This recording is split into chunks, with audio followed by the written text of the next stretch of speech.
There's a course of gay and lesbian association of courses called Gala. Um, it started um, it started I think with San Francisco, Seattle, New York, and Chicago, all the big courses gathering together. And every 4 years, like the Olympics, they have a big festival. So the year I joined Seattle in '89, they had the gala here at Mini Hall, and during the summer, and of course Seattle was glorious in the summer, and but I didn't understand what was going on, because this was just my second concert. My first concert was the spring concert, the classical concert with at the Opera House then, which was a good first concert for mom and dad. Because my dad loves classical music, and the whole symphony was there. It just had all the trappings of a fantastic chorus. So for my family to see that, you know, Gave it it's validity, yeah. and and for me to also like to tell them, hey, this is what I was working for. So I was singing in French and Russian, and the whole symphony behind me. And Tatiana Troyones, she was still alive then, and she was her guest soloist, and she was a major superstar, an alt no a mezzo soprano with Metropolitan Opera in New York. And so it all had that trimming, for a first concert for my mom and dad. It's like, what's this conservative Filipino couple, Catholic, and coming from the old country, but even though they're well traveled, they still had the reservations. And I mean, I grew up that way too, and I had lots of reservations. It just took a lot Mm. of growing here for me to shed. So yeah, it was a safe show for them to see, like compared to some of the other ones where they have guys in underwear and stuff, like Right. So it was a good It introduction was a for great them. introduction, and for them, and That's for them to say, important, yeah, and that was very important for me. We all want our parents' approval, so. especially if you're. Oh, because the first time I joined, it was in the winter. So I and I wasn't as invested then because I just wanted to do it to try it out. I said after this, I'm gonna quit. Yeah, right. So so I wasn't, I was meeting people, but I wasn't getting close to them because my in the back of my mind is like, I'm going back home, going back to go back with my friends and blah blah blah blah. So that was where I was coming from. Um, so on the first concert, I was just going there and singing and saying hi. And although there was Bob and Steve, who was a friend of my cousin Benji, who who recommended that I join the chorus. So they were watching over me, but I wasn't really close to them yet. It took a while. I think it was the fall of '89 when I really, or the summer, because that's when people audition for the holiday concert. That's when I really met the people that I'm still friends with until today. So, and we were all in the same boat. We were all new. We were all exploring. We were getting to know each other, and like most friendships, some come, some go, and some stay. So I would say that a good, I have four good friends from the men, maybe more from the men's chorus that I would really consider, my best friends. When did you stop being an actual member every? When I did my cabaret, when I decided to start the solo cabaret, it's just too much commitment. What year was this? I think 1999 was when I So stopped. you were with for quite a while. But yeah, I would come and go in the chorus, but I wouldn't. From '89 to '99, my commitment was every concert I was there. So when Thumpers, we started a cabaret at Thumpers, then and it again, not knowing where it was going to lead, it's like, okay, we'll try this because I've always wanted to do piano and voice. I've always loved Ella and Billy and Eartha, and and Rosemary, and I said, okay, we'll see. I mean, I love the idea of just the nakedness of the expression, and you're not covered by effects or synthesizers or whatever. So piano and voice. So and Bob said, let's do a cabaret together, and Bob is Bob Bruno, he's from the men's chorus, so that's where I met him, and he was my accompanist, my very first one, as a so solo artist. in before you became a solo artist, some things or Yeah. someone must have pushed you to do that. So you started out 1989 and going all the way through. So what happened to this lead up to that? Because not everyone who joins leaves and goes on for a solo career. No, I think I might be the only one in the men's chorus so far.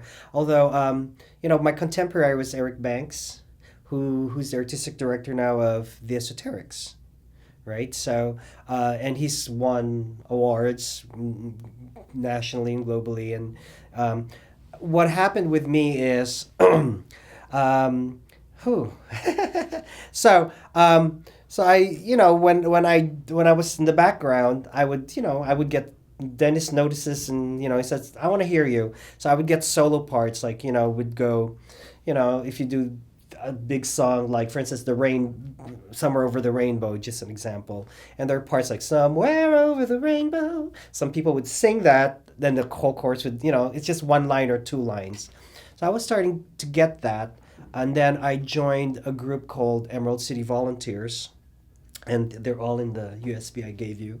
Emerald City Volunteers. It was the first group. That was a song and dance number, and that was more close to my heart because it was more showy. It was dancing and la la la la la. Um, and then eventually there's a close harmony group called Philandros that were just like musically astute. I mean, all the challenging music that they would do. And I don't read music. I mean, I just have a good ear, and I could follow really well. And I have a high voice. I had a high voice when I was younger. I was a first soprano, a male soprano. So I would do the soprano parts. So Dennis said, after I spent 3 years with ECV, then I transitioned to Philandros to do more challenging music. Who's Dennis? Coleman, who's the artistic director of the Seattle Men's Chorus. Okay. So say Dennis Coleman. Yeah, Dennis Coleman. Okay. Yeah. All right. So, but the drag part, I think that's what you were referring to, right? Because because the spring concert is a classical concert, so that's more challenging. So we always have a musical retreat. So we'd spend 3 days at that time at Vashon Island and Camp Burton, and just from 9 to 5 and sometimes 7 to 9 we'd learn the music. So we did all the work, but every night there's like events like bingo or whatever the event is. And Saturday night is the big night for the No Talent Show. The No Talent Show.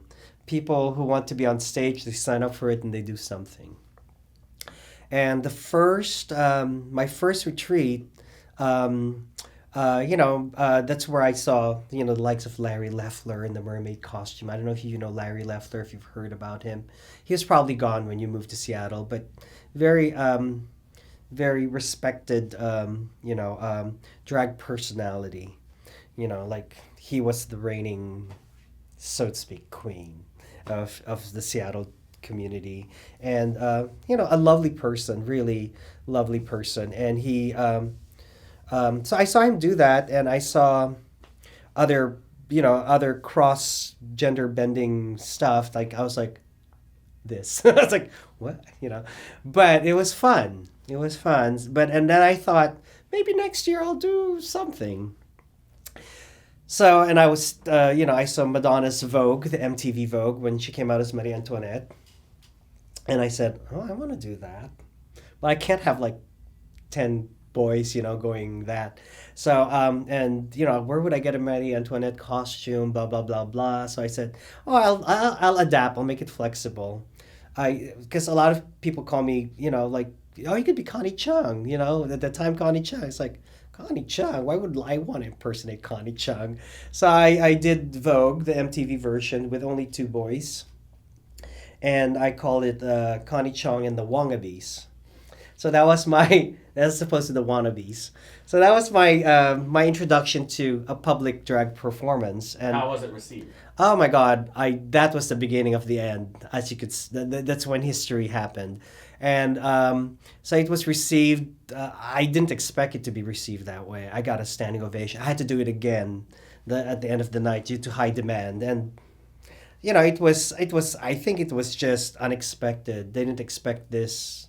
I would think I was shy then because I was very reserved, but I was social but reserved. Um, so yeah, I mean they that was for me a tremendous a love back that came back to me. I mean the whole hall just stood up and How did that feel? oh fantastic. I thought I mean was This is this it. this is it? This is what I was supposed to do? But I also was like, oh, this is not gonna last. It's fleeting. It's just So